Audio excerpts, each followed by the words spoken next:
Hello, welcome to Oxford Heirlooms. Now, like I said in the last video, I went ahead and sewed my buttons on while I was off camera, and I buttoned the day gown, and I have actually gone ahead and hemmed the day gown. The day gown pattern called for a 2-inch hem, so I turned it up by 1 inch and then another inch, and then I hemmed it. And I like doing that because if you fold it down 1/4 of an inch and then fold it up 1 3/4 of an inch, it sometimes leaves a little shadow where the top of that hem was folded over. But if you double it on itself, I just like that look a little bit better. Okay, now a little design change that I made. Originally, when I designed this day gown, I had thought I was going to do a series of hand embroidery along the bottom. But now that I have it finished and in looking at the embroidery design in between the buttonholes, it doesn't lend itself to that much embroidery. Let me pull that up. So what I have decided to do is that I'm going to do the little embroidery motif one time on each side of the front of the day gown, and then on the back of the day gown there is a pleat that opens up. You can see that? And so I decided I'm going to do the little motif one time at the bottom center of the pleat. So actually, when the pleats fold over, it'll actually kind of hide the embroidery, but it will be there. See what I mean? It kind of opens up like little doors. Okay, so I will do that embroidery off camera. Okay, now, before I go and do my hand embroidery, I have cut 2 pieces of 1/4 inch pink silk ribbon, 30 inches long.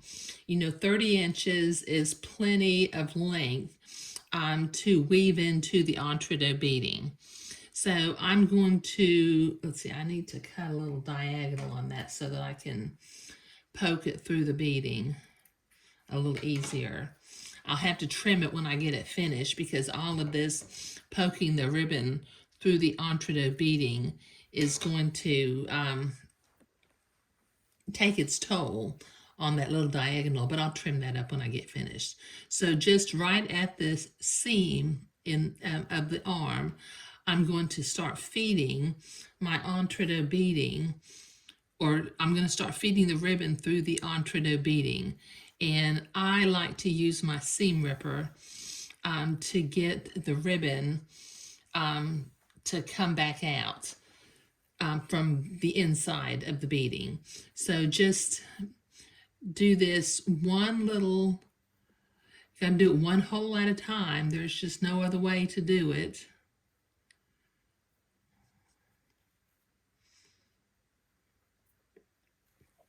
And then come back up.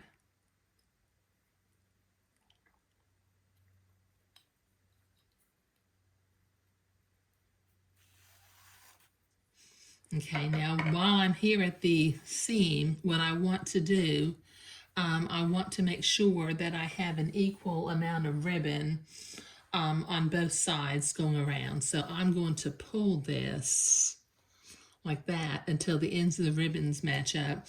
Now, if you recall, I left a little dot on the entrecôte so that I would know where my halfway mark is. Okay, so it's going to take me a little while to get all this ribbon woven into this entrecôte beading, so I'll be right back. Okay, so I have my silk ribbon woven into my entrecôte beading, and once again I used 30 inches of ribbon. That's enough for it to be a pretty bow, but without having ribbons hanging all over the place and might possibly get tangled up. Okay, now what I have also completed while I was off camera is I finished my hand embroidery down along the bottom of the day gown. I did the 2 in the front and the 1 in the back in the center of the pleat. So I think that will be real pretty. Okay, now in the next video, we're going to begin to work on the bonnet.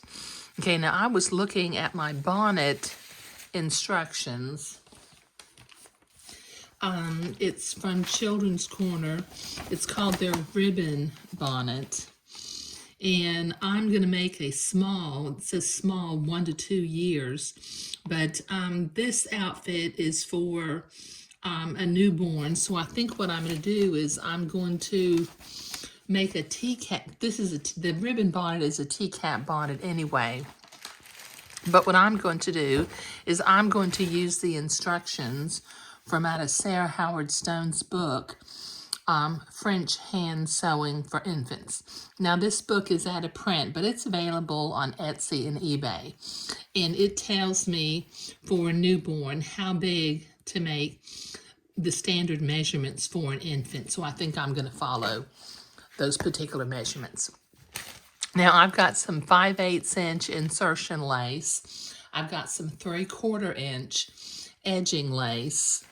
And I want to do a strip of hand embroidery, very much like what I did on the buttonhole band up in the front. And I'm not really sure, since I do have a little bit of 1/2 inch edging lace left over, I might put lace on the edge of the embroidery band and then have the 3/4 inch lace on the outside just to make the bonnet a little lacier, but I'm not really sure yet. But finishing up the final details of the day gown was what I was doing today. And like I said, in the next video, we'll start working on the bonnet that's going to go with this day gown. Thank you.